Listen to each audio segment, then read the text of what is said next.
Hi Peter, great to meet you today at the Wilderness Club. Looking forward to going to Arizona, and it'd be funny to see you in the airport as well, so have a few drinks, which would be good. Anyway, just to recap on what we worked on today, so you tended to have sort of the yips in chipping, and that's one of the reasons why you've sort of gone left below right here. And in the past, I think a lot of people have tried to get you to sort of lead with the left hand, or the right hand as it now is, and trying to get this sort of angle here, trying to always keep the hands ahead of the club head. I've gone the opposite. I'd like to see the club head past the hand, so we use the bounce of the club a lot more rather than the leading edge. The leading edge, you've got to be 100% precise. Always. It's okay if you're chipping every single day and you're playing on tour, but for you guys that have to go to work and don't have enough time, it's a little bit inconsistent, and especially when the ground gets a little bit soggy.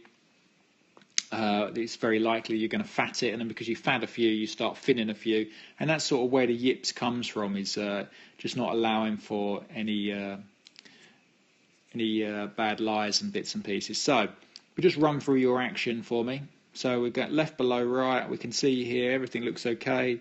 Ball's a little bit too far back in the stance for me, Peter, but not too bad. But we can see here the hands are really leading. So you've turned that lob wedge for me into sort of maybe a pitching wedge, where you're leading quite a lot with that left hand in front of the ball.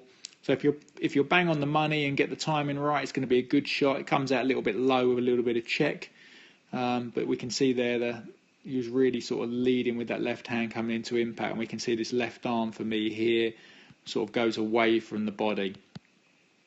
So what we changed for you, went quickly normal grip, almost like this guy here, normal conventional grip, and we worked on the opposite. I want to see the club face maybe 5 to 10 degrees slightly open, so we used the bounce almost like a bunker shot. I wanted to put the ball a little bit more sort of here, a bit more middle of the stance.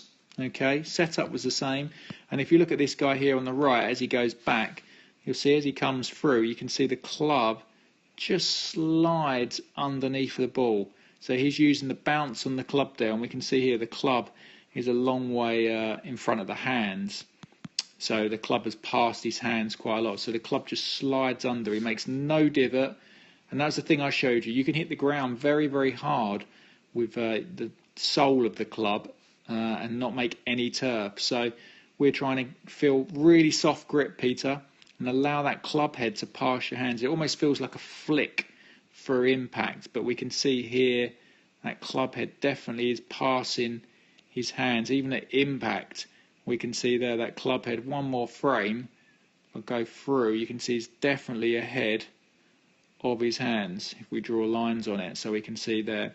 So really soft grip, blade 5 to 10 degrees open, ball middle, let that club head release. I think I took you down here on sort of the hard pan, and you start to hit a couple of beauties off that, Peter. Trust it in the garden. Just work to a towel. So put a towel on the floor in the garden, and just sort of chip to that. So you maybe start here, chip into this towel here, and just landing it on, and then get a little bit further away, maybe here, chip to the towel. But it's that same feeling.